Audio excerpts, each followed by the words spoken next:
कैसे हो साथियों, मैं कुलदीप विद्यार्थी आज आपके लिए फिर लेकर आया हूं एक हिंदी का नया टॉपिक। आज हम बात करेंगे शब्द विचार के बारे में। क्या होते हैं शब्द? जब हम शब्दों के बारे में विचार करते हैं तो उसे क्या कहा जाएगा? शब्द विचार कहा जाएगा। निश्चित रूप से हिंदी पहले वर्णों की बात करती है, हिंदी फिर शब्दों की बात करती है, क्योंकि वर्णों के योग से शब्दों का निर्माण होता है। वर्णों के योग से शब्द सार्थक शब्दों का निर्माण होता है। जो सार्थक शब्द होते हैं उनके बारे में विचार करना बहुत जरूरी है।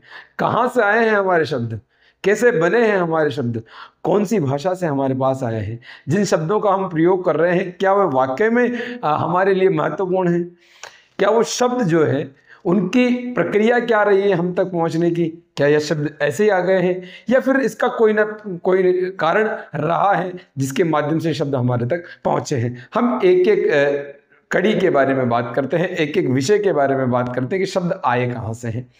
शब्द विचार की अगर हम बात करें तो शब्दों को हम 4 भागों में विभाजित कर सकते हैं। कितने भागों में विभाजित कर सकते हैं? 4 भागों में। तत्सम शब्द, तद्भव शब्द, देशज शब्द और विदेशज शब्द। तत्सम शब्द क्या होते हैं? वे शब्द जो संस्कृत से सीधे हमारी भाषा ने एक्सेप्ट कर लिए हैं, स्वीकार कर लिए हैं, जिनका ना कोई रूप परिवर्तन हुआ, ना ही उनमें कोई बदलाव किया गया। वे वैसे के वैसे जिस प्रकार से संस्कृत में उच्चारित किए जाते थे, जिस प्रकार से संस्कृत में लिखे जाते थे, वैसे की वैसे ही हमने हमारी भाषा जो कि हिंदी भाषा है उस भाषा में उनका स्वीकार उन्हें कर लिया है, उनका आगमन हमारी भाषा में हो गया है। उन्हें हम कहते हैं तत्सम शब्द। तद्भव शब्द वे शब्द जो संस्कृत के थे लेकिन उन शब्दों में धीरे धीरे धीरे धीरे परिवर्तन आ गया है। उन शब्दों का जो संस्कृत के मूल शब्द थे उनसे बिगड़कर एक नए रूप का निर्माण हुआ है, उन्हें हम कहेंगे तद्भव शब्द। फिर आते हैं देशज शब्द। देशज शब्द वे शब्द होते हैं जिनके बारे में, जिनकी उत्पत्ति के बारे में कोई निश्चित स्रोत के बारे में जानकारी नहीं है, यानी कि जिनकी उत्पत्ति का स्रोत हमें ज्ञात नहीं है, उन शब्दों को हम क्या कहेंगे बेटा? देशज शब्द। क्या कहेंगे?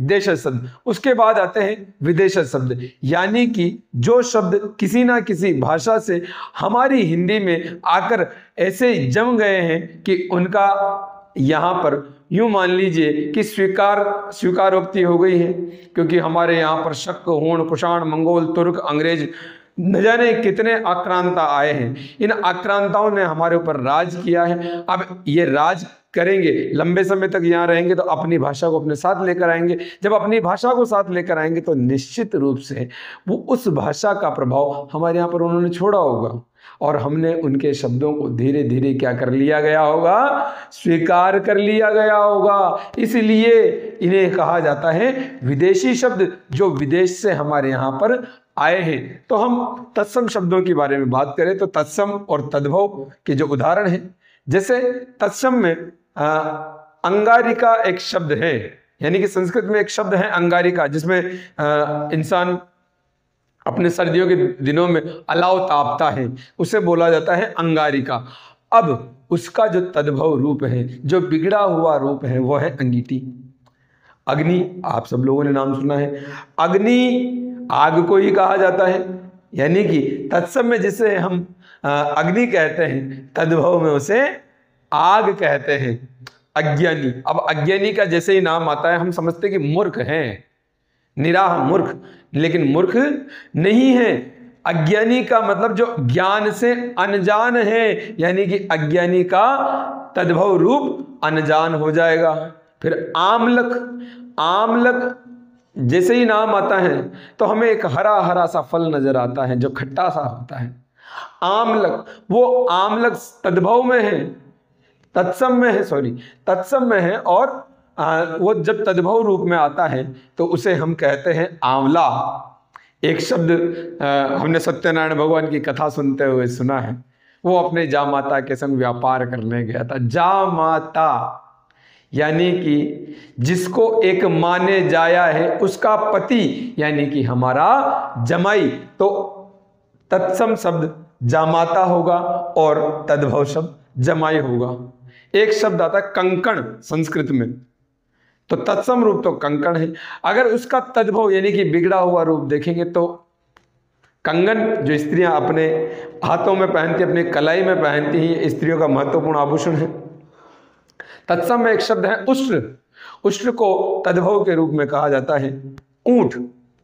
वर्षा, वर्षा को हम बरखा कहते हैं। भिक्षा, भिक्षा को हम तद्भव या बिगड़े हुए रूप में हिंदी में हमने उसे भीख कहना शुरू कर दिया है।